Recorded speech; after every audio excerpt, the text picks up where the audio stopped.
Rasulullah lalu melanjutkan hadisnya. Lalu dia adnaba dzamban akhar. Dia melakukan dosa lagi yang ketiga kalinya. Dan kembali lagi dia meminta maaf kepada Allah dan mengatakan, Allahumma firli, ampuni aku ya Allah.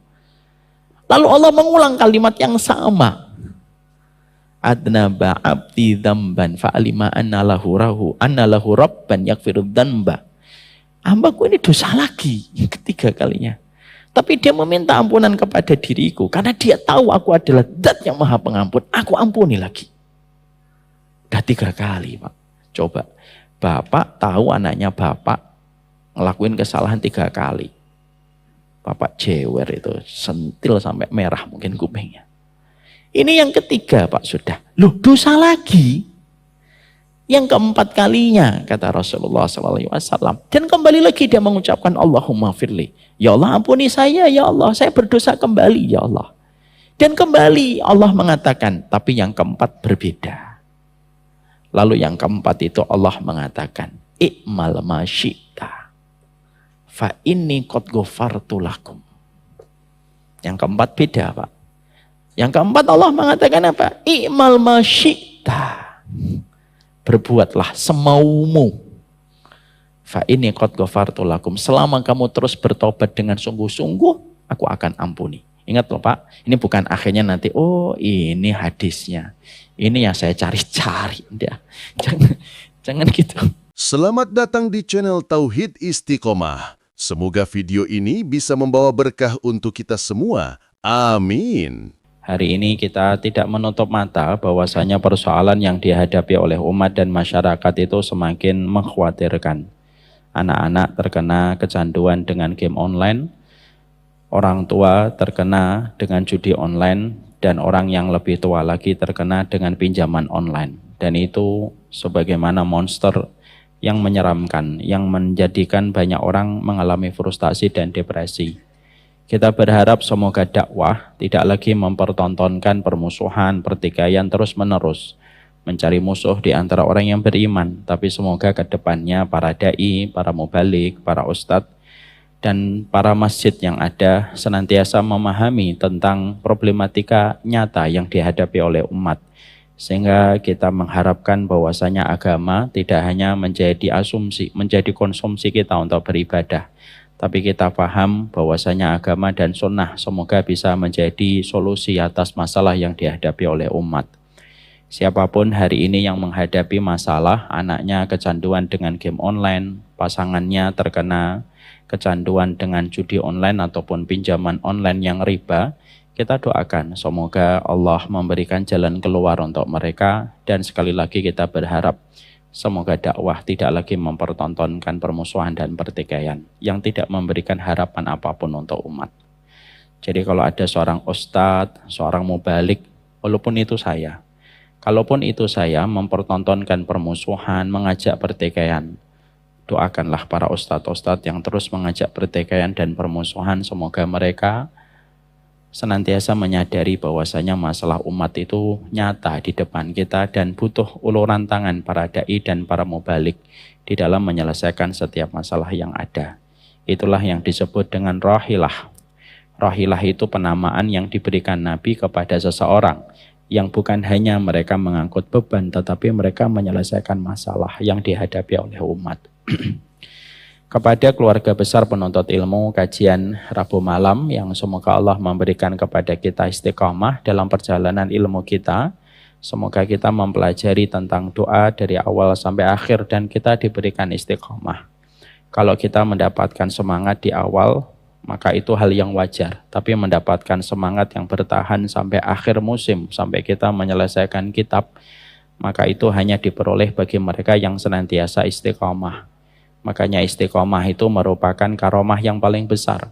Mengalahkan karomah orang yang terbang, mengalahkan karomah orang yang berjalan di atas air, yaitu orang yang diberikan karomah untuk senantiasa istiqomah. Syekhul Islam mengatakan a'dhamul karomati luzumul istiqomati.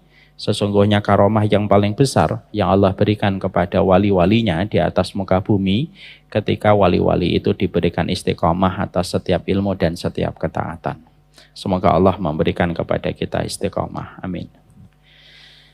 Alhamdulillah, tentunya senantiasa kita bersyukur kepada Allah atas seluruh nikmat yang Allah berikan dan Allah limpahkan kepada kita. Terutama kenikmatan yang sangat kita syukuri itu kenikmatan duduk di taman ilmu.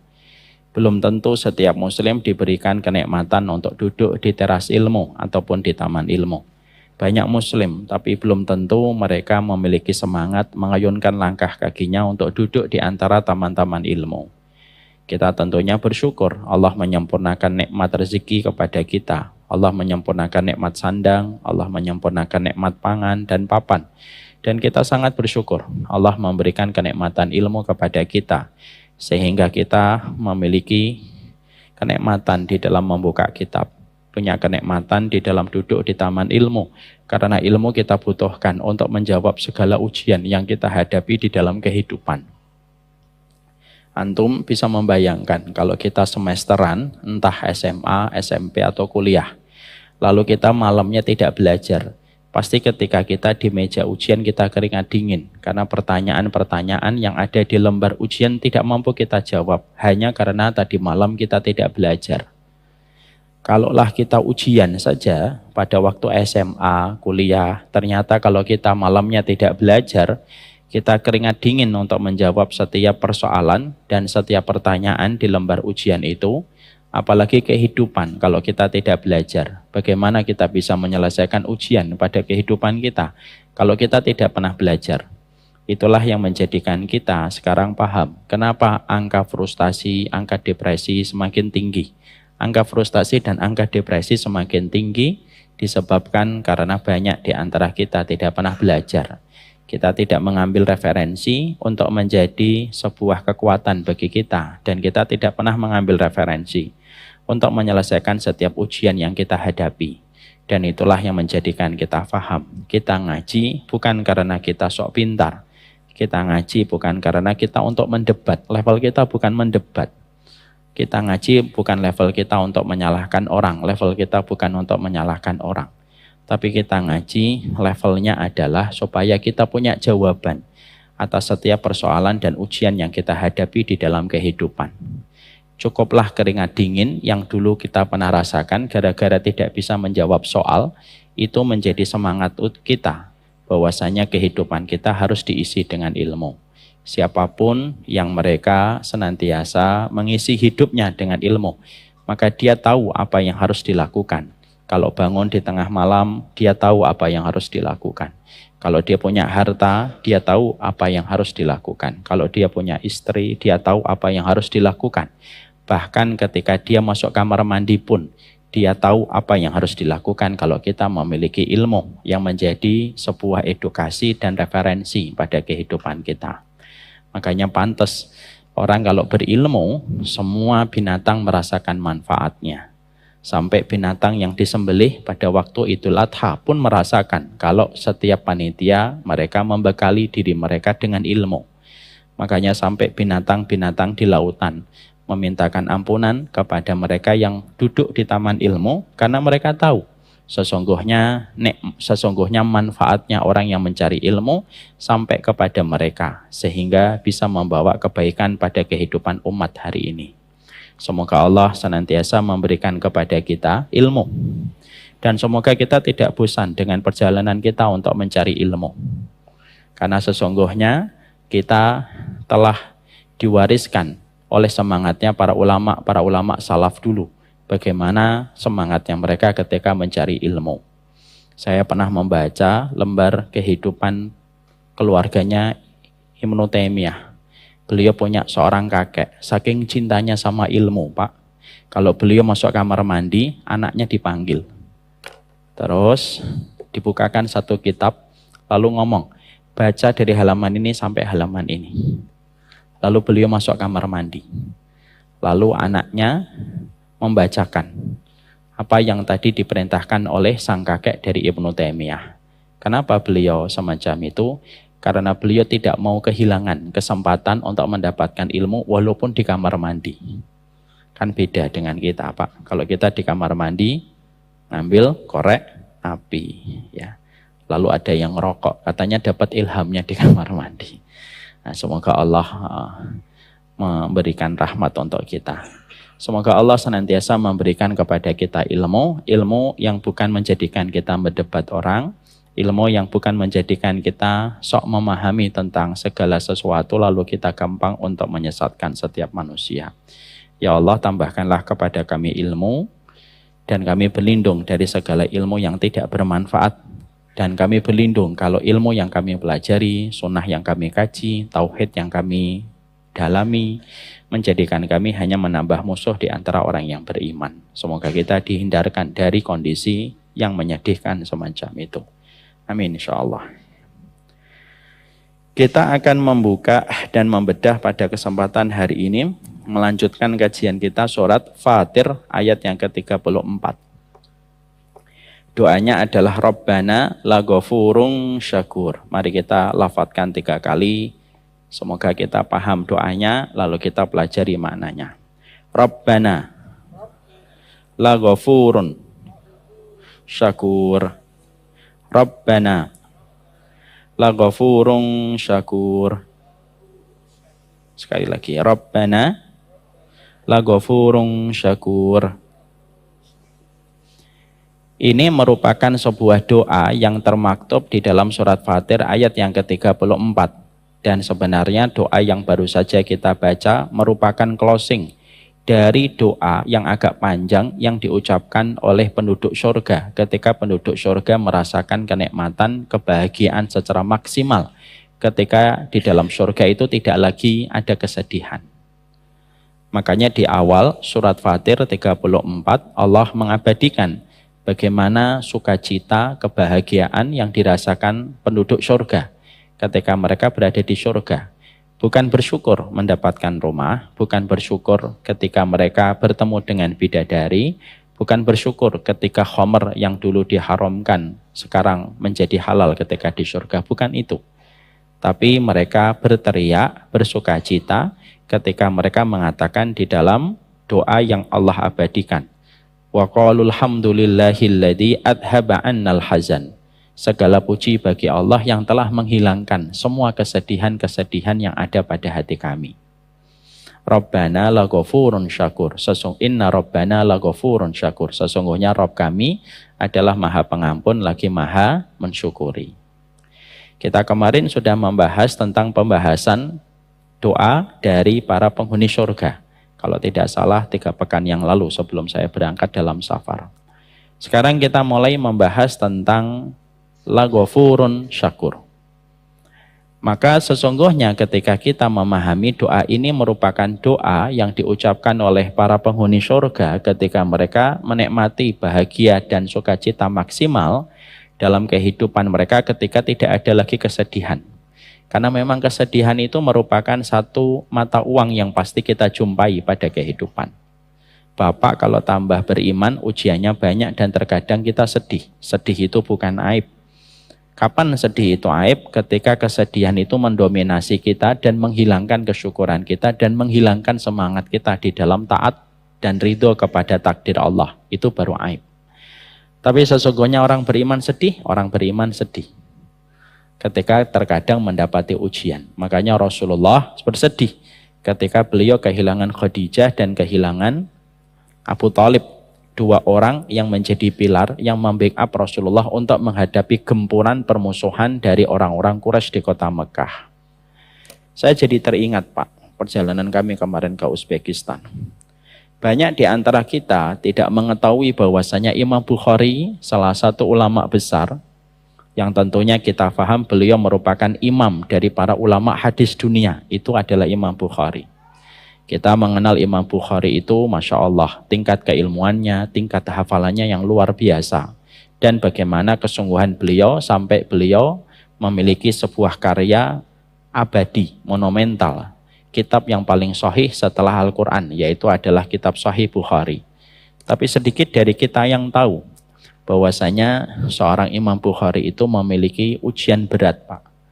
Bahwasanya beliau di akhir kehidupannya, beliau tinggalnya di Nisabur. Nisabur itu merupakan kawasan hari ini berada pada kawasan Iran. Beliau ternyata difitnah di Nisabur itu. Salah satunya kenapa beliau mendapatkan fitnah, karena banyaknya orang yang sangat mengidolakan beliau sehingga menimbulkan hasad bagi sebagian orang yang lain. Itulah kondisi manusia. Jadi adakah orang yang hasad kepada Imam Bukhari? Ada. Ditambah lagi Pak, ada satu kasus bahwasanya di Nisabur Imam Bukhari diminta untuk mengajari anak-anak sultan di Nisabur. Tapi Imam Bukhari tidak mau mendatangi pintu istana. Beliau tidak mau mengajar anak-anak sultan, kecuali anak-anak sultan yang datang ke rumahnya. Karena menurut Imam Bukhari, al-ilmu yu'ta wala ya'ti. Ilmu itu didatangi, bukan mendatangi. Penolakan ditambah berita-berita minor dan negatif tentang Imam Bukhari menjadikan penguasa Nisabur itu marah, murka. Dan Imam Bukhari itu diusir Pak dari Nisabur. Akhirnya ketika Imam Bukhari diusir dari Nisabur, beliau melakukan rihlah perjalanan ke Bukhara. Dari Nisabur ke Bukhara, daerah Uzbekistan itu kurang lebih hampir 9.000 km. Dan itu ditempuh oleh Imam Bukhari dalam kondisi beliau terusir dari Nisabur. Padahal beliau ulama besar. Ketika pertama kali beliau balik ke Bukhara, karena nama dari Imam Bukhari itu nama aslinya adalah Muhammad bin Ismail bin Ibrahim. Beliau kembali ke Bukhara, salah satu daerah Uzbekistan Pak. Daerahnya indah Pak. Nanti kalau Bapak dan Ibu punya rezeki, datanglah ke Uzbek. Saya bukan promo ya, saya tidak mendapatkan bayaran apapun. Maka ketika beliau balik ke Bukhara, maka pada saat itu beliau disambut oleh ribuan warga Bukhara yang menyambut beliau. Tapi itu tidak bertahan lama. Penguasa Bukhara mendapatkan surat dari penguasa Nisabur, kalau mereka masih mau bekerja sama, penguasa Bukhara harus mengusir Imam Bukhari. Akhirnya Imam Bukhari diusir pada malam sebelum Idul Fitri, Pak. Dan pengusiran itu dilakukan dengan begitu kasar. Karena Imam Bukhari tidak sempat untuk mengumpulkan buku. Mbak, malam ini harus pergi. Saya ngerapiin buku dulu, enggak, pergi. Itu Imam Bukhari. Imam Bukhari akhirnya tidak membawa kecuali apa yang beliau bisa bawa beserta dengan pakaian yang menempel pada beliau. Lalu beliau menuju ke Samarkand. Samarkand itu salah satu kota kedua setelah Tashkent di Uzbekistan, tidak terlalu jauh dari Bukhara. Dan ternyata penguasa Samarkand pun sudah mendapatkan perintah dari penguasa Bukhara supaya tidak menerima Imam Bukhari masuk ke Samarkand. Itu Imam Bukhari, Pak. Akhirnya beliau tertahan di border, beliau tertahan di perbatasan Samarkand, tidak bisa masuk ke wilayah Samarkand.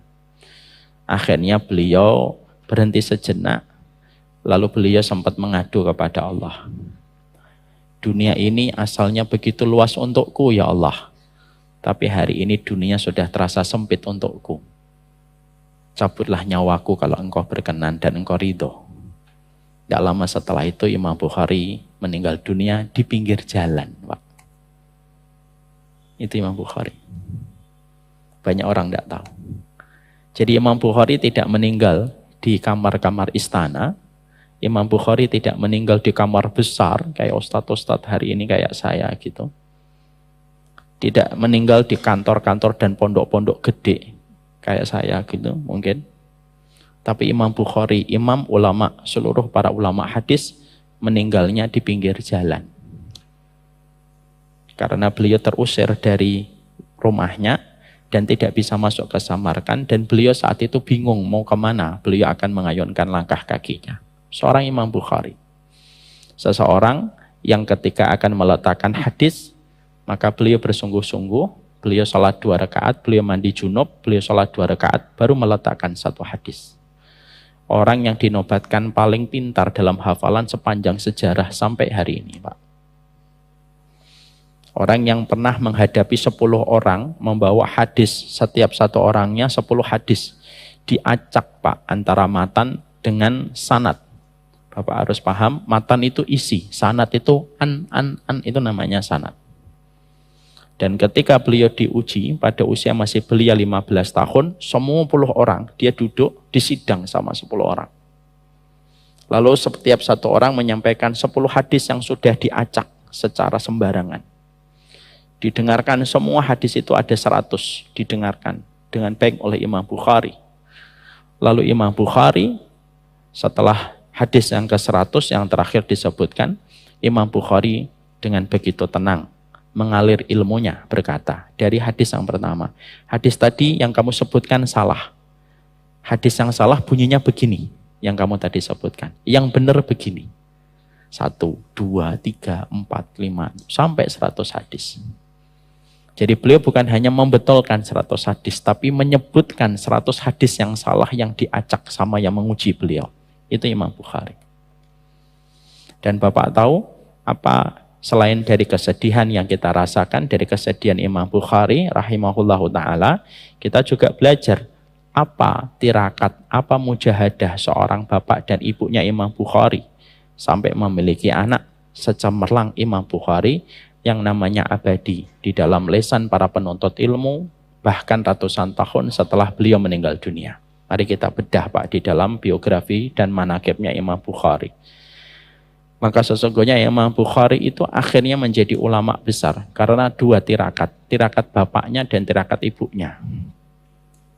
Tirakat ibunya adalah ketika Imam Bukhari lahir dalam kondisi buta. Maka Imam Bukhari ketika lahir dalam kondisi buta, ibunya betul-betul menghidupkan malam dengan tahajud.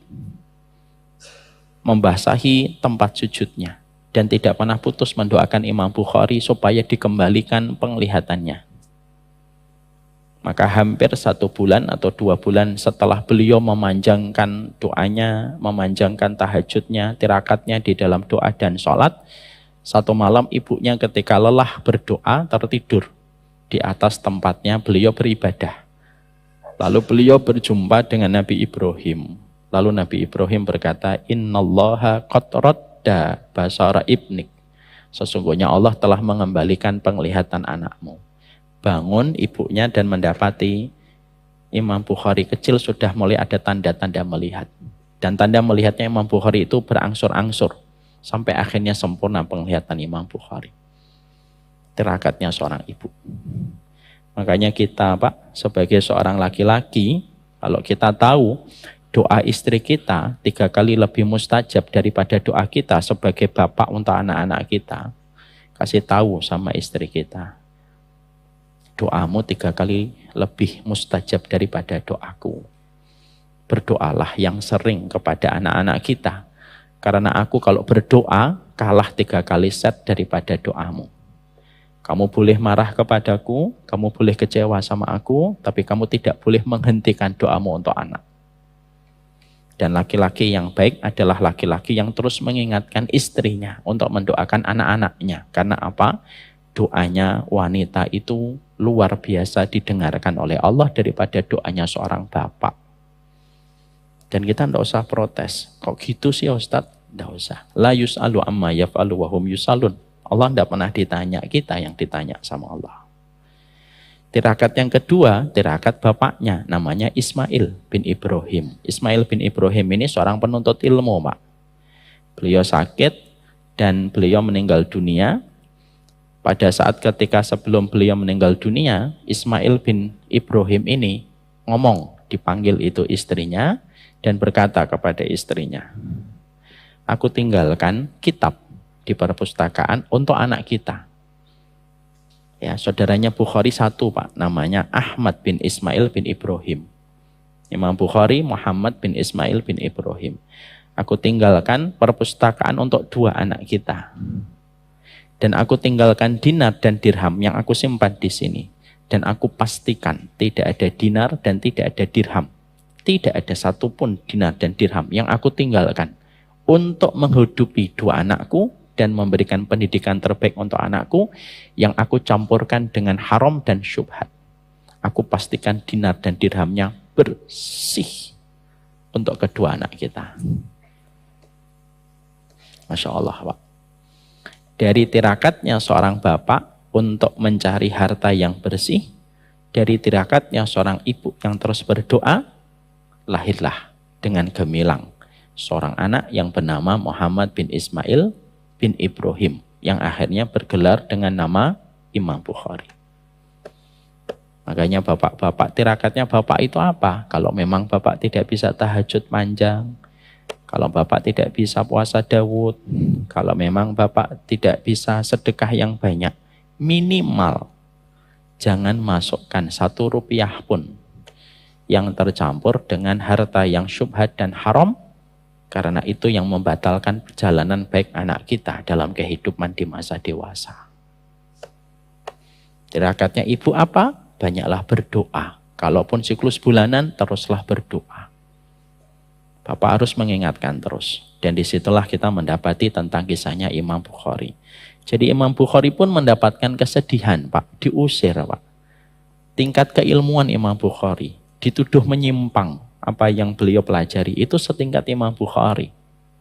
Makanya kalau bapak tiba-tiba mendapatkan ada orang yang tidak suka sama bapak, ya wajar. Wong Imam Bukhari akhlaknya baik, mulia adabnya, kedalaman ilmunya diakui dan dinobatkan menjadi orang yang paling encer hafalannya di dalam tubuh kaum muslimin, itu pun dituduh dengan penyimpangan. Apalagi cuma kita. Jadi kalau kita akhirnya sedih, ya sedih itu normal. Karena Imam Bukhari juga sedih, Pak. Dunia yang terasa lapang selama ini terasa sempit untukku mulai hari ini. Cabutlah nyawaku kalau engkau ridho ya Allah. Dan didengarkan doanya oleh Allah Subhanahu wa ta'ala. Bapak berani berdoa dengan doa itu? Silakan. Karena sesungguhnya itulah doanya Imam Bukhari.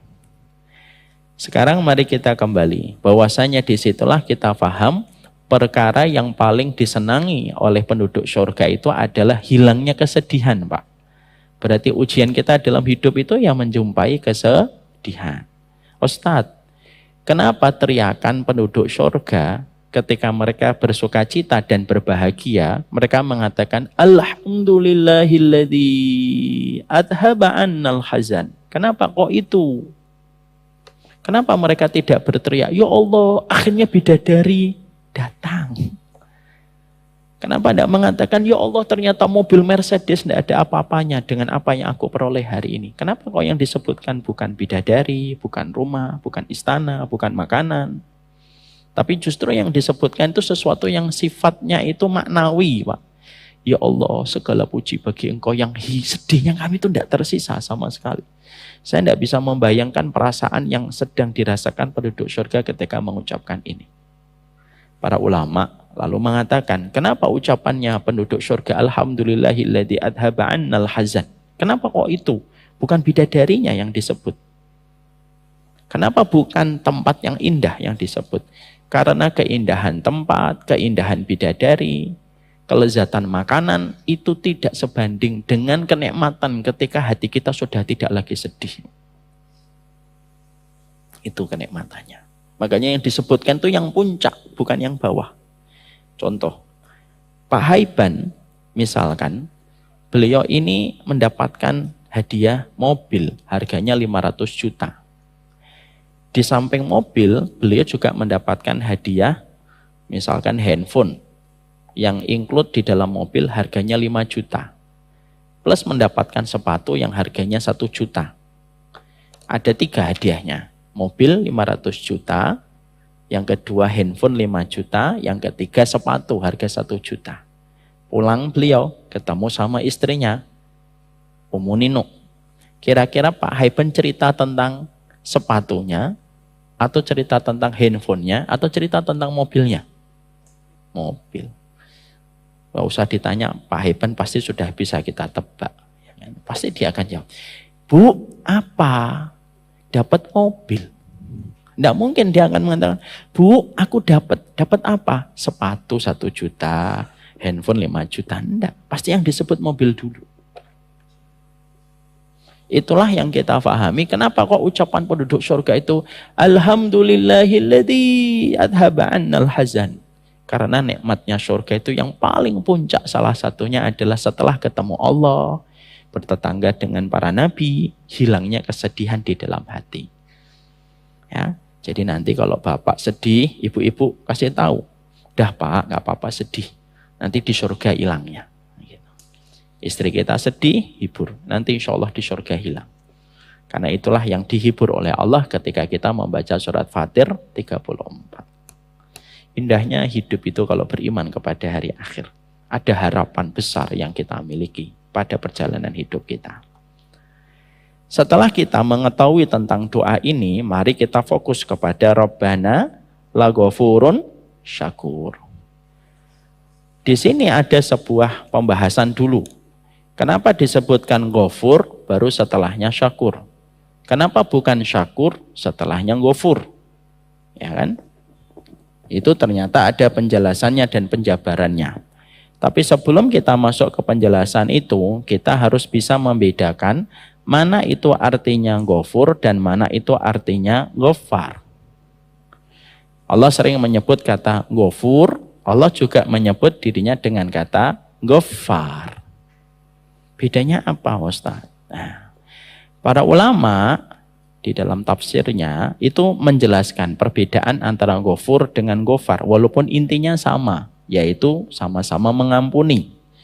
Ghafur itu mengampuni, ghaffar itu adalah mengampuni. Tetapi memiliki perbedaan secara spesifik. Kalau kita mengenal kata ghafur, bahwasanya ghafur itu artinya Allah itu mengampuni dosa sebesar apapun. Itu ghafur. Bapak punya dosa sebesar apapun, ibu punya dosa sebesar apapun, walaupun dosanya tinggi sampai menyentuh pintu langit, maka Allah mengampuni. Karena itu sifat ghafurnya Allah. Beda dengan ghaffar. Ghaffar itu adalah sifat ampunan Allah yang Allah berikan kepada setiap manusia yang dosanya itu diulang-ulang terus. Kemarin janji, saya tidak bohong. Hari ini bohong lagi. Tobat lagi, janji lagi. Tobat lagi, janji lagi. Tobat lagi. Maka ketika Allah mengampuni dosanya manusia, walaupun sering berulang-ulang dilakukan olehnya, tetapi Allah tetap mengampuni, itu namanya ghaffarnya Allah. Makanya kita belajar di sini, Allah sebutkan di sini kata ghafur. Allah mengampuni dosa sebanyak apapun. Karena apa? Selama kita muslim tidak melakukan kesyirikan kepada Allah dan tidak mendatangkan tandingan bagi Allah, seorang muslim walaupun dosanya menjulang tinggi setinggi langit, walaupun tidak ada manusia yang dosanya segitu, tapi selama dia tetap dalam kondisi beriman, tidak mendatangkan tandingan bagi Allah, Allah tetap akan mengampuni dan tetap memberikan kepadanya rahmat pada kehidupan di akhirat. Walaupun dosanya banyak. Makanya sifat ghafur ini sifat hujjah yang Allah datangkan kepada mereka yang berputus asa dari rahmatnya Allah. Gimana kamu berputus asa sama rahmatnya Allah? Wong sifat ghafurnya Allah itu lebih besar daripada dosa yang dilakukan manusia. Ustaz, ada pelaku dosa, banyak dosanya, tetap diampuni, selama satu syarat. Dia dalam kondisi muslim dan tidak berbuat kesyirikan di dalam mendatangkan tandingan bagi Allah. Maka seluruh dosanya tetap akan diampuni oleh Allah. Walaupun terkadang harus ditebus dulu dengan masuk neraka untuk menebus dosa yang telah dia lakukan, tapi pada saat yang Allah tentukan, Allah akan masukkan dia ke dalam surga. Ya. Makanya ini yang menjadikan kita harus paham, Pak. Makanya maaf ya, orang yang akidahnya benar, dia tidak berbuat syirik. Walaupun dosanya banyak, itu lebih baik daripada orang yang akidahnya rusak, misalkan dia berbuat syirik ataupun dia tidak beriman sama Allah, Rasul dan hari akhir, walaupun dosanya dikit. Saya ulang kembali. Orang yang akidahnya benar Pak, artinya tidak berbuat syirik. Dia tidak murtad, dia tidak kafir, dia beriman kepada Allah walaupun dosanya banyak. Itu jauh lebih baik daripada orang yang akidahnya rusak ketika dia mungkin musyrik, ketika dia mungkin kafir, tidak beriman kepada Allah dan Rasulnya, walaupun dosanya dikit. Karena maaf, ada nggak orang kafir yang tidak beriman, dosanya dikit? Ada Pak, dan banyak. Mungkin mereka ketika diajak minum khamr nggak mau, diajak zina nggak mau, diajak membunuh nggak mau. Orangnya itu basicnya baik. Tapi dia berbuat syirik sama Allah. Dia tidak mau memeluk agama Allah. Walaupun dosanya dikit, dibandingkan orang muslim yang misalkan dosanya banyak, tapi ini lebih buruk daripada orang muslim dosanya banyak, tapi dia tetap muslim. Karena apa? Kesyirikan itu menghalangi seseorang untuk diampuni dosa-dosanya oleh Allah. Lain asyrakta la yahbatanna amaluka wa la takunanna minal khasirin. Kalau kamu berbuat syirik, Allah akan menghapuskan seluruh amal kebaikanmu dan kamu pasti akan menjadi orang yang merugi. Ini bukan berarti nanti memberi pembenaran kepada sebagian orang untuk melakukan dosa loh Pak. Kok kamu dosa? Iya. Lebih baik jadi muslim banyak dosa daripada kafir tapi sedikit dosa. Tidak begitu. Tapi ini menunjukkan kepada kita bahwasannya syahadat itu kalimat yang betul-betul luar biasa di sisi Allah. Sehingga karena Allah memiliki sifat ghafur, sifat ghafurnya Allah itulah yang menjadikan manusia sebanyak apapun dosanya mereka kepada Allah, selama mereka masih memiliki keimanan pada hatinya, maka sesungguhnya mereka itu nanti akan mendapatkan rahmatnya Allah. Dan itu menjadikan kita senantiasa tidak boleh berputus asa untuk hidup di antara harapan yang kita berikan kepada Allah yang Maha Pemaaf dan Maha Pengampun. Makanya di dalam sebuah riwayat kita menjumpai ya, ada sebuah riwayat bagaimana kita mendapati keterangan tentang sebuah bitokoh Pak. Bitokoh itu kartu Pak.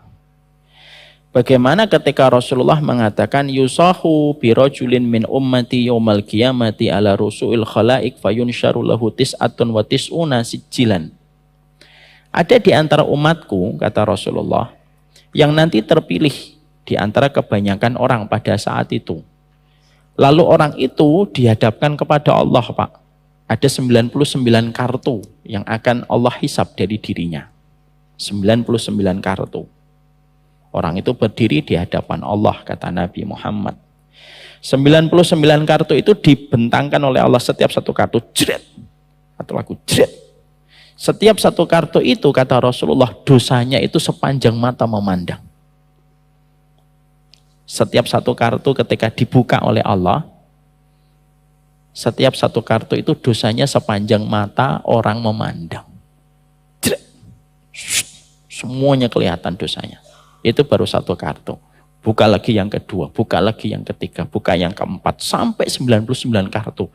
Semuanya full dengan kemaksiatan. Lalu Allah menghisapnya dan terjadi sebuah dialog antara Allah dengan beliau, dengan orang ini. Lalu Allah menyampaikan kepada laki-laki itu, hal tungkiru min hadza syai'an? Kamu mengingkari enggak catatan dosamu yang 99 kartu sepanjang mata memandang ini? Ada enggak yang kamu ingkari? Tidak ada ya Allah. Ada di antara malaikat yang mencatat amalku 99 catatan dosamu sepanjang mata memandang ini, ada enggak malaikatku yang mendolimi kamu? Orang itu berkata kembali, tidak ada ya Allah. Tidak ada ya Allah. Lalu Allah kemudian menyampaikan kepadanya, ada enggak di antara yang kamu lakukan yang ditambahkan dari dosa-dosa yang kamu kerjakan? Tidak ada. Ada nggak di antara kebaikanmu yang tidak dicatat? Nggak ada ya Allah. Lemes Pak. Sebagaimana ketika ada seorang terdakwa di depan penyidik, semua alibi yang dimiliki oleh tersangka dibantah sama penyidik. Kan lemes Pak. Idahlah lemes. Ada yang kamu ingkari? Tidak ada. Malaikat pencatat amal keburukanmu ada yang mendolimi kamu? Tidak ada ya Allah. Lalu Allah mengeluarkan satu kartu. Di situ ada tulisan La ilaha illallah. Satu kartu itu.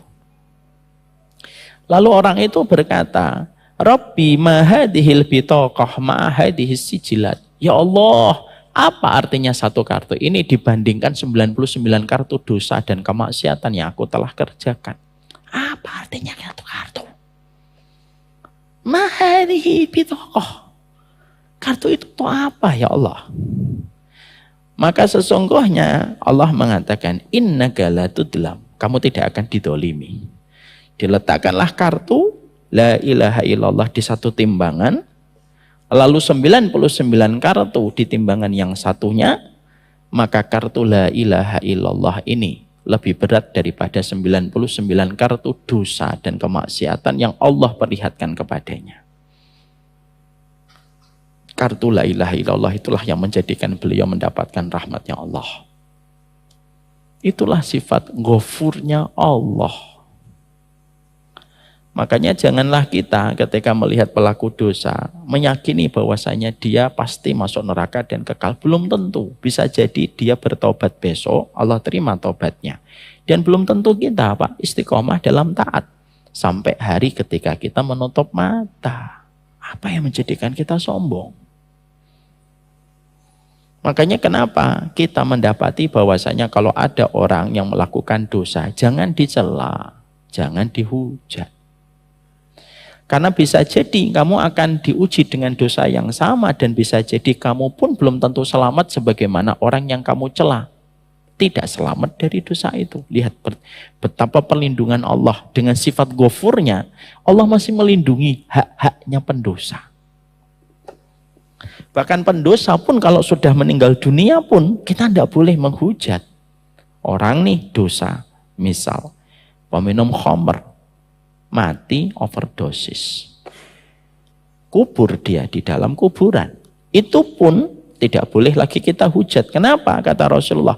Karena dia telah mempertanggungjawabkan apa yang telah dilakukan kepada Allah. Lihat, sifat ghafurnya Allah itu sampai memberikan perlindungan kepada para pendosa sekalipun. Bahkan kalaupun Bapak melihat pendosa, melihat dosanya, Bapak disuruh diam, saya disuruh diam, tidak boleh menceritakan aib dosanya kepada orang lain. Itu sifat ghafurnya Allah, Pak. Jadi kalau orang sampai pada kehidupan di dunia, kok tidak bisa merasakan sifat ghafurnya Allah, lalu menjadikan dia tidak memohon ampunan kepada Allah, itu kan berarti betul-betul dia sudah dibelit dan sudah dicek oleh setan. Sampai akhirnya dia tidak sama sekali yakin kepada ampunan Allah. Ya.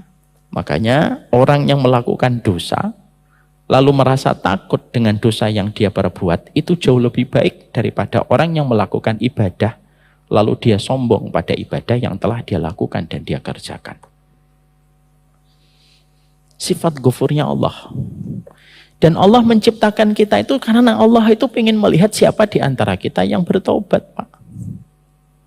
Kalau Allah mencari makhluk yang tidak pernah melakukan dosa dan tidak pernah melakukan maksiat, ngapain Allah menciptakan manusia? Allah ciptakan malaikat. La ya'sunallaha ma amaruhum wa yaf'aluna ma yu'marun. Malaikat itu tidak pernah bermaksiat terhadap apa yang diperintahkan dan selalu konsisten mengerjakan apa yang diperintahkan. Tapi kenapa Allah setelah menciptakan malaikat itu Allah menciptakan manusia? Padahal malaikat aja tahu bahwasanya manusia itu akan berbuat kerusakan dan mengalirkan darah. Karena Allah ingin tahu, Pak, di antara kita siapa yang kembali kepadanya dan siapa yang mereka tidak mau kembali kepada Allah. Istighfarlah. Bertobatlah kepada Allah. Karena itulah yang disebut dengan ghafur. Jadi kalau nanti Bapak memahami ghafur, nah ini berarti Allah mengampuni dosa. Sebanyak apapun diampuni dengan sifat ghafurnya Allah. Lalu nanti kalau Bapak membaca ayat ngelewatin ghafar, nah berarti sesering apapun dosa tetap diampuni oleh Allah. Makanya kan ada satu riwayat Muslim yang sudah sering saya sampaikan di sini. Saya bacakan kembali supaya kita memahami ini. Dalam satu riwayat Muslim diterangkan oleh Rasulullah, adnaba abdun damban. Faqala Allahumma ighfir li dhanbi. Faqala tabaraka wa ta'ala adnaba abdi dhanban. Fa'alima annahu lahu rabban yaghfirud dhunub wa ya'khudhu bid-dhanbi. Summa ada fa'adnab. Ada seorang hamba, kata Rasulullah, ada seorang hamba, dia melakukan maksiat. Lalu dia bertobat. Maka sesungguhnya ketika dia bertobat, dia mengucapkan, Allahumma firli, ampuni saya ya Allah. Allah lalu berfirman, Pak. Jadi kalau Bapak ada dosa, misalkan satu dosa, lalu setelah itu Bapak, Allahumma firli. Allah itu berfirman di atas arsy-Nya. Apa yang dikatakan oleh Allah? Adnaba abdi dzamban fa'alima anna lahu rabban yaghfirud dzunub. Hambaku itu melakukan dosa. Dan dia tahu dia punya Rabb yang senantiasa mengampuni dosa. Aku ampuni dosanya dia.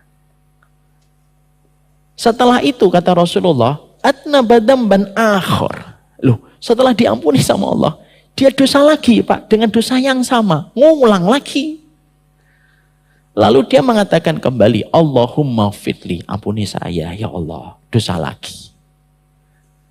Lalu Allah menyampaikan bahwasanya adnaba abdi dzamban fa'alima annahu lahu rabban yakfirud dzamba. Dia dosa lagi. Tapi dia tahu dia punya Rob yang mengampuni dosa. Aku ampuni lagi dosanya. 2 kali, Pak. Rasulullah lalu melanjutkan hadisnya. Lalu dia adnaba dzamban akhar. Dia melakukan dosa lagi yang ketiga kalinya. Dan kembali lagi dia meminta maaf kepada Allah dan mengatakan, Allahumma firli, ampuni aku ya Allah. Lalu Allah mengulang kalimat yang sama. Adnaba abdi dzamban fa'alima anna lahu rabban yakfirud dzamba. Hambaku ini dosa lagi yang ketiga kalinya. Tapi dia meminta ampunan kepada diriku karena dia tahu aku adalah Zat yang Maha Pengampun. Aku ampuni lagi. Udah 3 kali, Pak. Coba Bapak tahu anaknya Bapak ngelakuin kesalahan 3 kali.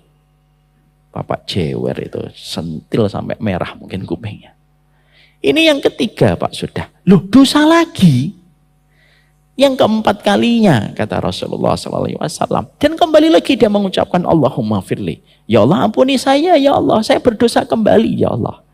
Dan kembali Allah mengatakan, tapi yang keempat berbeda. Lalu yang keempat itu Allah mengatakan, I'mal ma syi'ta. Fa inni qad ghafartu lakum. Yang keempat beda, Pak. Yang keempat Allah mengatakan apa? I'mal ma syi'ta. Berbuatlah semaumu. Fa inni qad ghafartu lakum. Selama kamu terus bertobat dengan sungguh-sungguh, aku akan ampuni. Ingat loh, Pak, ini bukan akhirnya nanti, oh ini hadisnya. Ini yang saya cari-cari. Jangan gitu. Tapi ini menunjukkan, Ustadz, apa itu bukannya mempermainkan istighfar? Enggak, Pak. Yang dimaksudkan Nabi ini bukan orang yang mempermainkan tobat. Enggak. Dia memang sudah berupaya untuk bertobat dan sudah berusaha menjaga. Tapi apalah daya, desakan hawa nafsunya kencang. Akhirnya dia berdosa kembali. Ini bukan untuk para pendosa yang meremehkan ampunan. Dosa, enggak apa-apa, nanti diampuni sama Allah kok. Hati-hati. Orang yang meremehkan ampunan, hanya Allah yang tahu apa maksud di dalam hatinya. Orang yang meremehkan ampunan, hati-hati. Mereka akan menjadi orang yang paling merugi karena Allah tidak mau dimanfaatkan. Ampunan yang besar yang Allah miliki untuk menjadikan seseorang itu melakukan dosa. Maaf ya Pak, ini kita ngambil pelajaran. Ada orang yang terkadang melakukan dosa itu karena mereka itu meremehkan ampunan. Yuk zina, insya Allah Allah Maha Pengampun. Nah ini bahaya. Minum khamr enggak apa-apa deh, Allah kan Maha Pengampun. Allah senang sama orang yang bertobat. Gimana Allah enggak senang? Bagaimana saya bisa bertobat kalau saya enggak dosa? Dosa dia. Iya kalau umurnya panjang, Pak. Kalau pas lagi minum mati, kelar hidupnya. Tapi disitulah kita akhirnya mendapati bahwasanya itulah sifat ghafarnya Allah. Ada sifat ghafurnya Allah, ada sifat ghafarnya Allah pada kehidupan manusia. Sehingga ketika kita mengetahui tentang sifat ghafurnya Allah dan sifat ghafarnya Allah seketika, itu yang menjadikan kita berada pada 2 kesempurnaan sifat ampunan Allah. Sehingga sebanyak apapun dosa Bapak dan Ibu, sebanyak apapun dosa saya, dan sesering apa kita mengulang-ulang dosanya, tapi selama kita betul-betul bersungguh-sungguh di dalam bertaubat, Allah tetap ampuni dosa kita.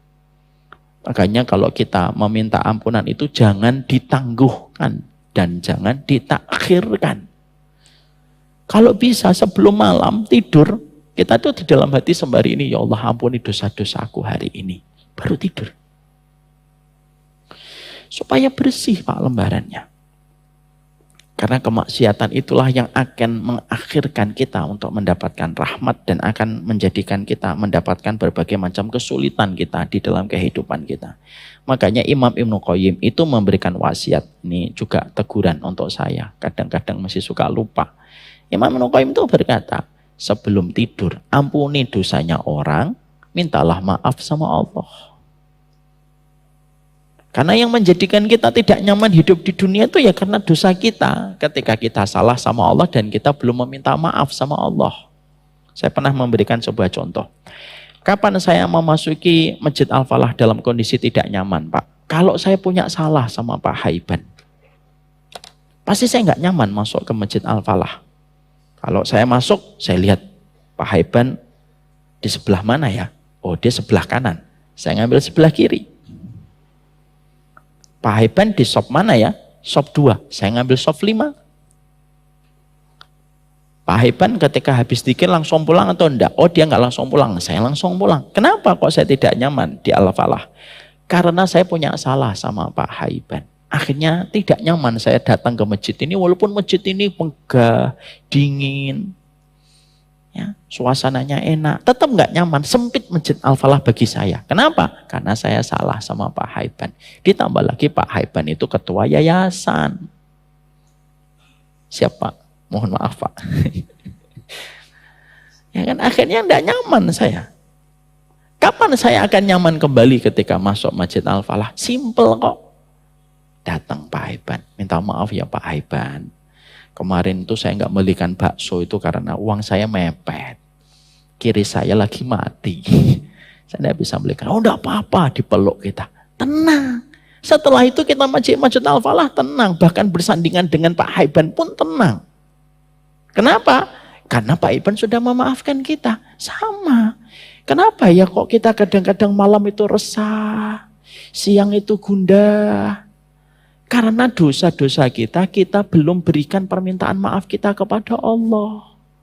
Sehingga akhirnya ketika kita bersinggungan masalah dengan pemilik alam semesta dan kehidupan kita, itu yang membuat kita tidak nyaman pada kehidupan. Itulah kenapa Nabi setiap waktu tidak pernah kurang 100 kali beristighfar kepada Allah. Supaya menenangkan hati. Makanya istighfarnya para salaf, istighfarnya para sahabat itu, mereka senantiasa melazimi istighfar itu.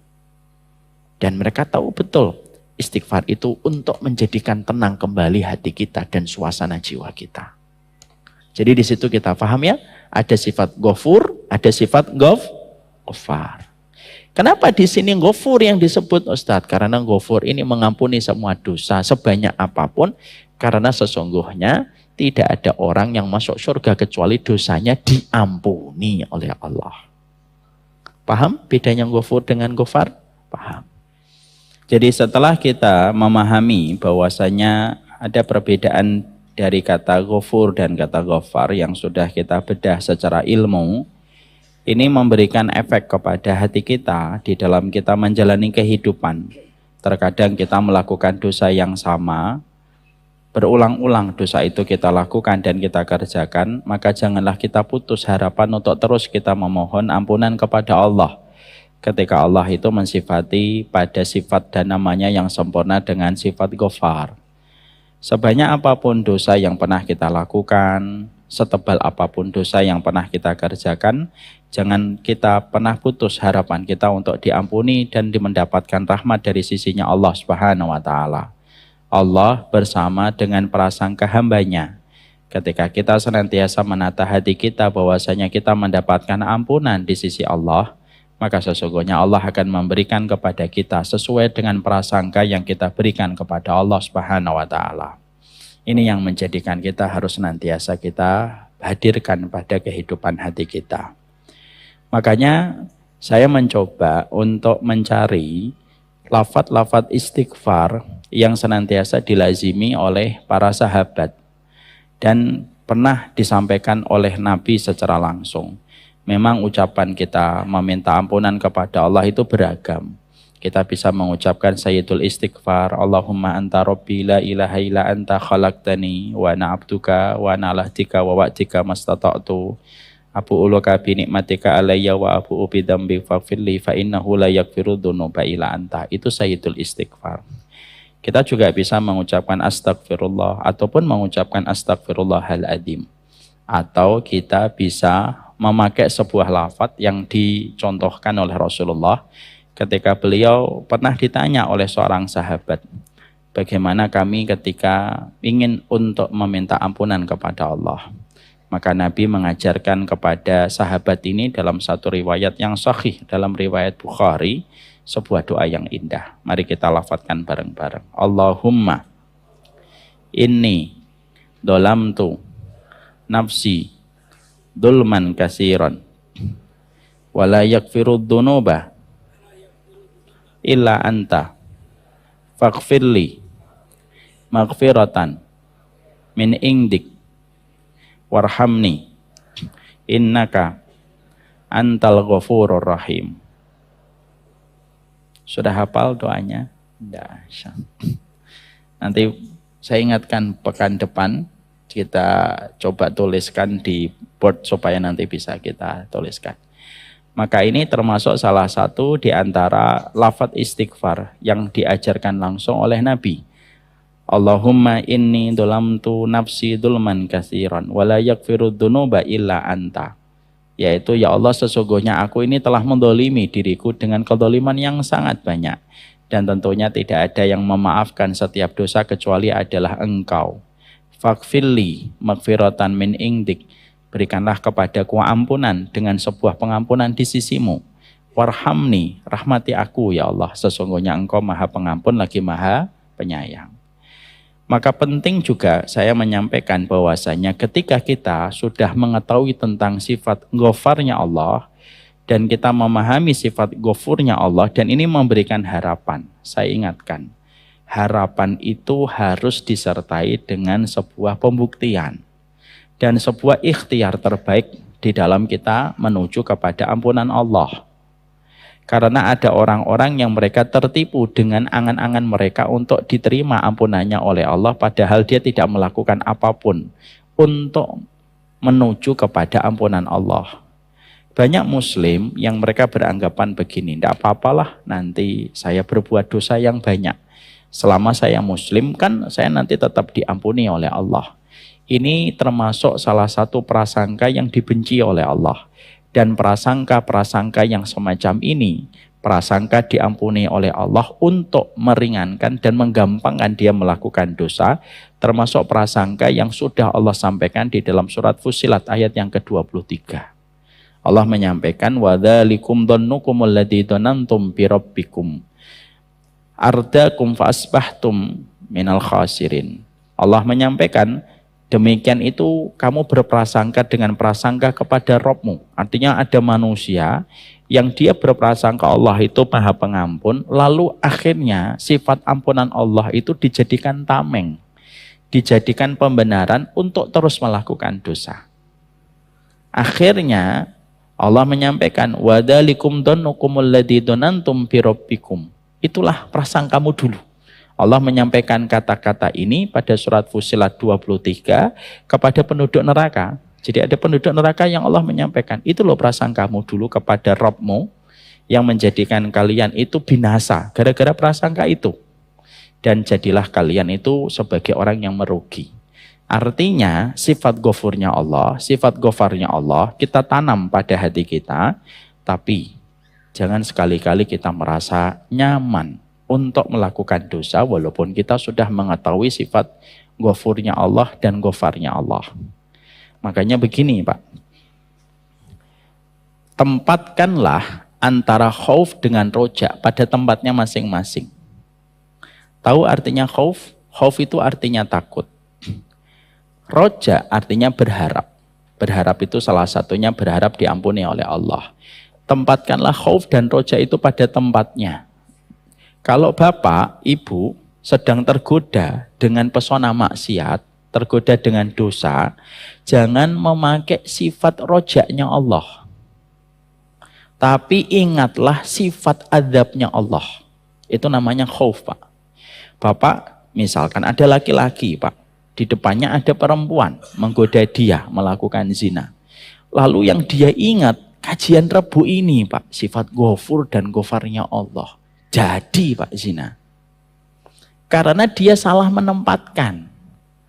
Kalau kita, saya, Pak Haiban, Bapak, Ibu, sedang ada dosa menggoda kita, yang dipakai jangan dibayangkan sifat ghafurnya Allah. Yang kita harus ingat, syadidul iqabnya Allah. Paham di sini? Wah, Allah maha keras adabnya, pedih siksanya. Sehingga rasa takut itu berdiri di bulu kodok kita, supaya kita menjaga jarak dari dosa itu. Karena kita ingat dosa itu. Ketika kita menghadapi Allah, mensifati dirinya dengan syadidul iqab, syadidul azab. Bapak bisa bayangkan, pernah saya sampaikan di sini. Kalau Allah saja yang tidak pernah merasakan sakit sedikit pun, sampai Allah menegaskan bahwasanya siksaannya itu keras, dan yang mengatakan keras itu zat yang maha keras. Sekeras apa itu adabnya Allah? Kalau yang mengatakan keras Umar Mita, jangan percaya Pak. Karena Umar Mita tidak pernah bertinju. Kalau yang mengatakan keras Pak Haiban, apalagi Pak Haiban umurnya sudah 60 tahun. Tapi kalau yang mengatakan keras itu Habib Nurmagomedov, nah Bapak mulai percaya. Karena yang mengatakan itu orang yang terbiasa pukulan fisik. Kalau yang mengatakan keras itu Allah yang maha keras, berarti Allah tidak main-main terhadap siksanya. Makanya ketika seseorang digoda dengan dosa, jangan mengingat sifat ghafurnya Allah. Yang kita ingat sifat syadidul adabnya Allah, itu kata Syekh Utsaimin. Supaya apa? Dosa dengan ketakutan. Takut itu bisa memadamkan dosa sebagaimana air memadamkan api. Ya. Tapi kalau sudah dosa, artinya sudah ditahan gitu. Kesodok juga akhirnya melakukan dosa. Kalau sudah dosa, jangan lagi pakai syadidul adab. Pakailah sifat ghafurnya Allah. Ini kalau dipakai di tempat yang tepat menghasilkan hasil yang berbeda. Jangan dibalik. Mau dosa, ingat ampunan Allah. Mau maksiat, ingat sifat Allah, ghafurnya Allah, pasti dosa. Pak. Akhirnya apa? Kita nanti khawatir. Manusia akan terkena surat Fussilat 23. Ketika Allah menyampaikan, wadalikum dhannukum birabbikum. Itulah karena prasangka kamu yang salah terhadap Rabbmu. Ya. Maka itulah yang menjadikan kita harus tahu kapan meletakkan khauf, kapan meletakkan takut. Ketika kita di tempat safar sendirian, jangan membayangkan sifat ampunan Allah. Bayangkanlah sifat takutnya kita kepada azab. Karena apa Pak? Meninggalkan dosa itu lebih utama daripada melakukan ketaatan, kata para ulama Ahlussunnah. Makanya Nabi Yusuf, kenapa Nabi Yusuf itu yang paling kita ingat dari Nabi Yusuf bukan ketika dibuang di sumur tua. Bukan ketika beliau menjadi budak. Bukan pula ketika beliau dipenjara.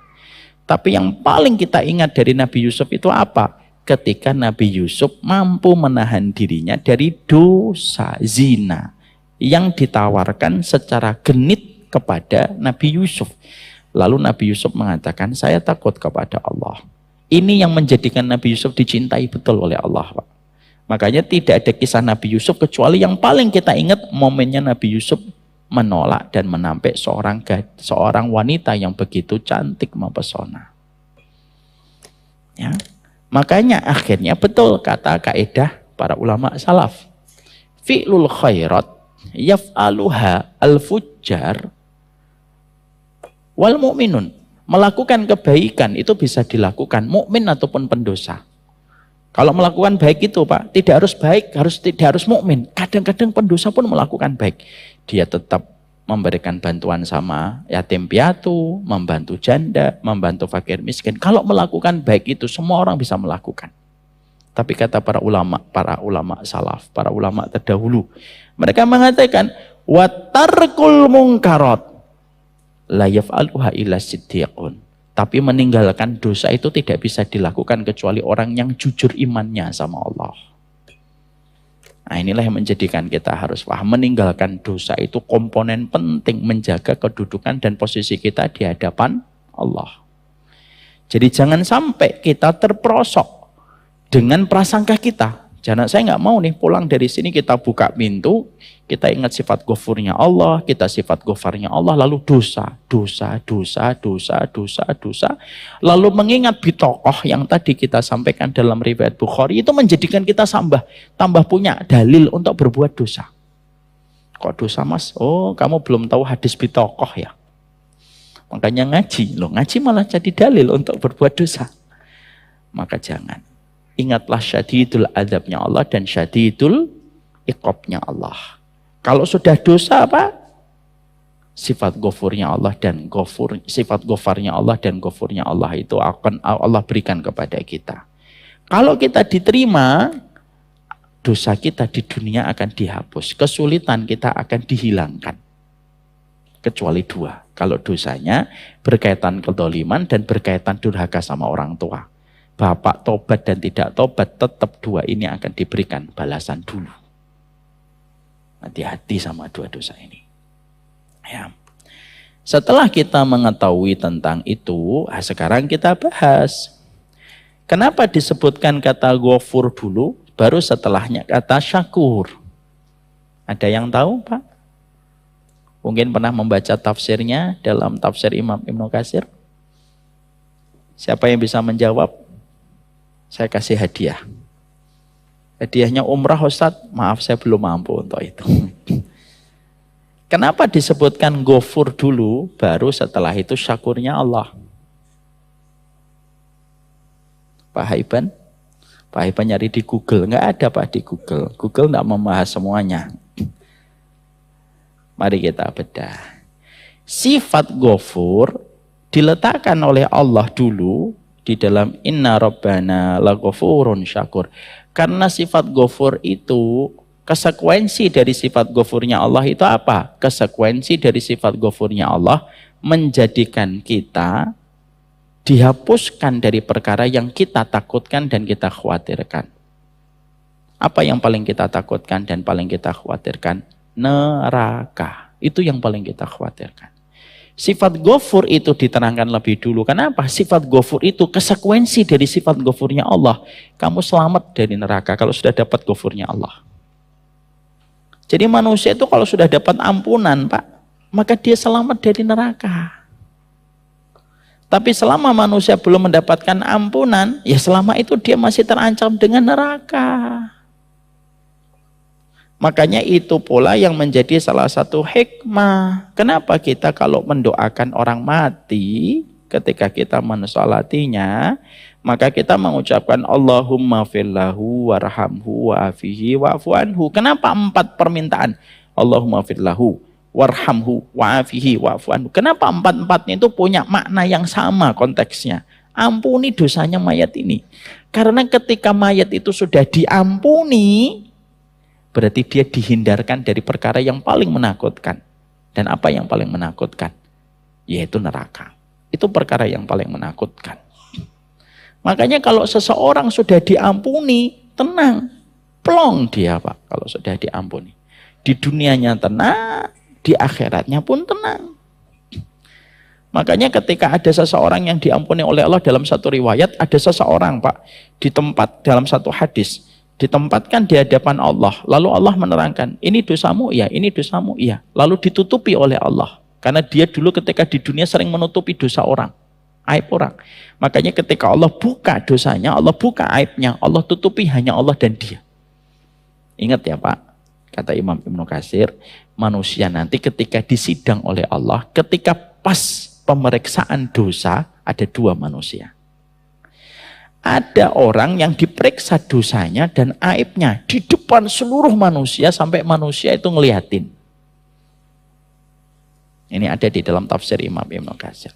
Ketika seluruh manusia dan mata manusia memandang dia, diperiksa satu persatu dosanya, dia malu sampai tertunduk dan dia berkata, lebih baik aku dijebloskan langsung ke neraka daripada menanggung malu seberat ini. Walaupun mungkin ketika di dunia dia tidak pernah malu, tapi di akhirat dia pasti akan malu, kata para ulama. Siapa orang yang dibuka dosanya oleh Allah semacam ini pada pemeriksaan? Orang yang terbiasa membuka-buka dosa orang. Dan orang yang terbiasa membuka-buka aibnya orang. atas nama apapun. Kecuali pada hajat yang memang diperlukan secara syar'i, contohnya menyelesaikan masalah. Nah, memang harus dibuka untuk menyelesaikan masalah. Tapi bukan pada alasan syar'i, dia membuka-buka dan mengumbar-ngumbar dosanya orang, hati-hati. Pasti akan dibuka. Dan itu ada yang pertama. Ada yang kedua, Pak, kata Imam Ibnu Katsir, ada orang yang nanti ketika diperiksa dalam pemeriksaan Allah, dosa dan kemaksiatannya, karena Allah melihat orang ini dulunya menutupi dosa-dosa saudaranya, walaupun dia juga berdosa, Allah tutup, hanya Allah dan dia yang tahu tentang dosanya. Dan Allah tidak jadikan orang lain mengetahui dosa yang dia kerjakan. Padahal mengetahui dosa orang itu berat lesan kita untuk tidak bercerita sama orang. Makanya ibu-ibu itu biasanya kalau habis dapat informasi baru, sini, ada berita heboh. Sini kumpul. Makanya akhirnya Pak, maaf ya, mengetahui dosa orang itu berat. Karena semenjak Bapak dan saya mengetahui dosanya Pak Haiban, misal hari ini kita mengetahui dosanya Pak Haiban, semenjak hari itu Allah akan melihat kita. Apakah kamu akan menutupi dosa itu, ataukah kamu akan menceritakan dosa itu kepada orang? Makanya jangan kepo. Karena itu perkara berat. Ya. Maka kembali ke tadi, sifat ghafurnya Allah, kenapa didahulukan? Karena kalau kita mendapatkan ghafurnya Allah, berarti kita tenang. Diampuni dosa-dosa kita, diselamatkan dari apa yang paling kita takutkan. Dan tidak ada yang paling ditakutkan. Orang mukmin bukan miskin, bukan fakir, bukan. Yang paling ditakutkan orang mukmin itu neraka. Makanya dia terus menebus. Bagaimana dia meminta kepada Allah ditebus ampunannya. Syakur itu konsekuensinya, syakur itu maha mensyukuri, Pak.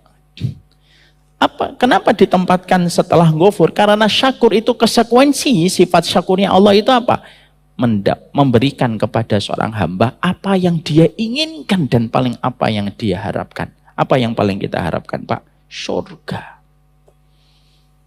Rahmatnya Allah dengan surganya. Karena surga dan rahmat Allah itu satu paket. Maka ketika seseorang itu mendapatkan syakur, maka sesungguhnya apa yang dia paling harapkan di dunia itu Allah berikan kepadanya.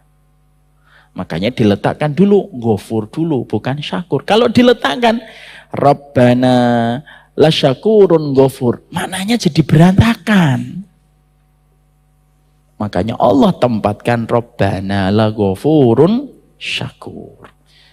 Kamu aku amankan dulu, kalau sudah aku ampuni, aku amankan kamu dari neraka, baru syakur amal perbuatanmu yang menjadikan kamu bisa mendapatkan rahmatku. Dan itulah yang menjadikan akhirnya diletakkan kata Rabbana la ghafurun syakur. Sekarang artinya syakur itu apa? Allah menyebut sifat syakur di dalam Al-Quran 4 kali di dalam Al-Quran. Bahwasanya kata syakur itu artinya bahwasanya Allah betul-betul mensyukuri tentang semua yang dilakukan oleh manusia. Apapun Pak, kalau sudah diniatkan oleh Allah, untuk Allah, pasti Allah terima. Dan Allah lipat gandakan setiap perbuatan yang dilakukan manusia. Karena Allah maha mensyukuri. Makanya mari kita bedah Pak. Saya kan sudah sering menyampaikan. Apa sholat yang paling ringan pada sholat sunnah yang kita kerjakan sebagai muslim? Sholat yang paling ringan itu sholat sunnah fajar. Saking ringannya sholat ini sudah sering saya sampaikan. Ada testimoni dari Ibunda Aisyah. Aku ini kalau ngelihat Nabi melakukan sholat fajar, aku menyangka seakan-akan Nabi tidak sholat, nggak membaca Al-Fatihah. Saking cepatnya Nabi kalau sholat sunnah fajar. Makanya sholat sunnah fajar itu ayat rakaat pertama membaca Al-Kafirun. Rakaat yang kedua membaca Al-Ikhlas, Pak. Makanya Pak, kalau Bapak sholat sunnah fajar tidak usah membaca Al-Baqarah. Pertama Bapak tidak hafal, ya. Yang kedua Nabi nggak pernah baca Al-Baqarah. Sholat yang paling ringan itu sholat sunnah fajar. Di total Pak, kalau saya biasanya 3 menit. 4 menit, 3 menit lah sholat sunnah fajar itu biasanya karena jarak antara adzan dan iqamat masjid saya 15 menit. Harus bangunin anak, kadang juga harus wudhu, harus sholat. Cepet Pak. Tapi perhatikan, berapa bayaran yang Allah berikan kalau kita sholat sunnah fajar? Bayarannya berapa Ustaz? Ayo hitung-hitungan. Khairum minad dunya wa ma fiha. Jadi harta 271 triliun itu tidak ada apa-apanya. Dengan setengah detiknya kita sholat sunnah fajar. Berarti kalau khairum minad dunya wa ma fiha, hitung Pak semua ekonomi yang beredar dari Rusia sampai Kanada. Dari Afrika sampai Yaman. Dari Indonesia sampai ke Australia. Dihitung Pak, itu yang di atasnya. Belum yang di bawahnya. Berarti 1 detiknya ratusan ribu triliun Pak. 1 detiknya. Kenapa kok sedemikian gede Ustadz? Karena Allah syakur. Maka tidak ada satu amalan kalau sudah dilakukan karena Allah pasti diapresiasi oleh Allah. Kita Pak kalau beramal untuk manusia, manusia itu menetapkan standar apresiasinya itu tinggi Pak. Nggak usah manusia, nggak usah ini Pak. Contoh yang paling gampang, Bapak pergi ke perempatan jalan. Kan biasanya ada polisi, ada namanya polisi cepek. Namanya juga cepek.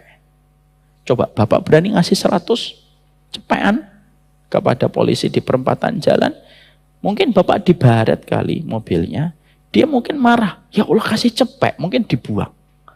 Tukang parkir saja dikasih 500 saja dalam beberapa kasus yang pernah saya lihat di YouTube, dibuang Pak uang 500.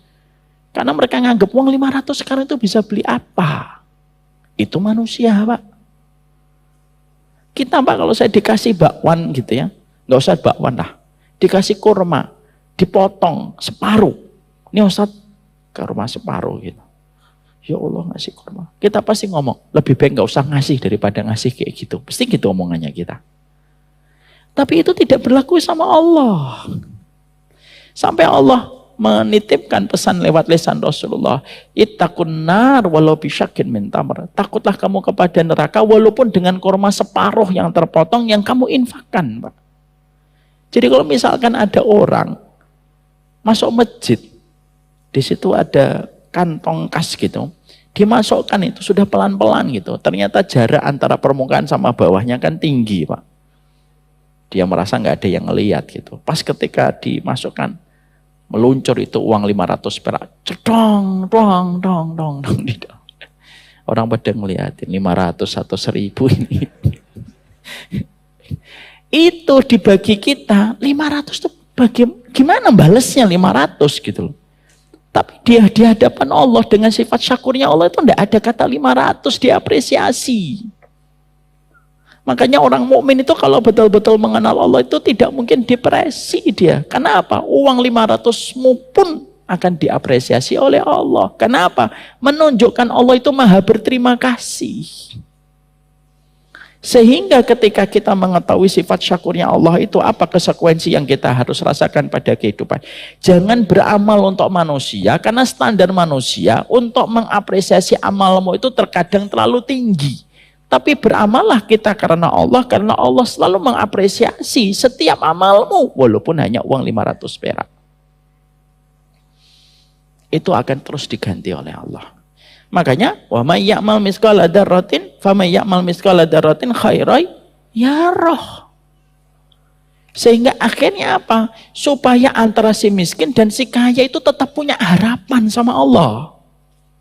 Coba kalau Allah tidak memiliki sifat asyakur, Pak. Dan Allah tidak menerangkan di dalam surat Al-Zalzalah itu famay ya'mal mithqala dzarratin khairan yarah. Apa yang terjadi, Pak? Orang-orang miskin, depresi. Karena setiap dia berbuat amal, amalnya itu harus dihitung dari volumenya, baru diterima. Tapi karena Allah menyampaikan, فَمَنْ يَعْمَلْ مِثْقَالَ ذَرَّةٍ خَيْرًا يَرَهُ, dan itu konsekuensi dari sifat syakurnya Allah, miskin dan kaya punya kesempatan yang sama di hadapan Allah. Bisa jadi 1.000 perak dari orang miskin itu lebih baik daripada 1 juta bagi orang kaya ketika kekayaannya itu sampai miliaran, tapi 1 jutanya itu lebih kecil dibandingkan orang miskin ketika nyumbang hanya 10.000. Kenapa? Karena dia pendapatannya cuma 300.000 per bulan. Syakurnya Allah itu menenangkan hati kita, Pak.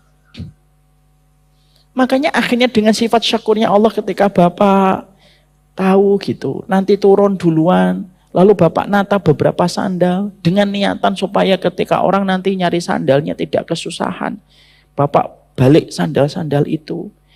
Maka kita tenang, karena itu pun diterima sama Allah walaupun cuma nata sandal. Saya tidak bisa nyumbang ke Al-Falah. Saya tidak bisa nyumbang lift untuk Al-Falah. Yang bisa saya lakukan cuma membantu merapikan sandal. Itu pun diterima sama Allah. Sehingga akhirnya ketika kita punya Rob yang mengapresiasi apapun yang kita lakukan, itulah yang menjadikan akhirnya seseorang itu akan terus beramal. Amal itulah yang akan menjadikan dia mendapatkan apa yang dia cita-citakan, yaitu surga. Makanya salah satu sifat Allah yang paling indah itu asyakur. Itu paling indah betul sifat asyakurnya Allah. Makanya bertransaksi sama Allah tidak pernah mengenal kata rugi. Karena Allah tidak pernah membuat rugi setiap amal manusia. Masih ingat kisah nyata? Ada seorang wanita yang bermimpi malam ketika dia memiliki orang tua, bapaknya sering dermawan, ibunya kikir. Ibunya tidak pernah sedekah kecuali dengan 2. 1 dengan gaji ketika suaminya memotong sapi. Yang kedua, dia berinfak dengan kain pel yang ada di dalam dapur. Dua-duanya itu diganti sama Allah. Di dalam mimpi wanita itu ketika berjumpa dengan Ibunda Aisyah radhiyallahu anha. Sehingga akhirnya ini menjadikan seseorang itu tenang. Karena setiap saham yang dia berikan di jalan Allah akan dilipat gandakan oleh Allah.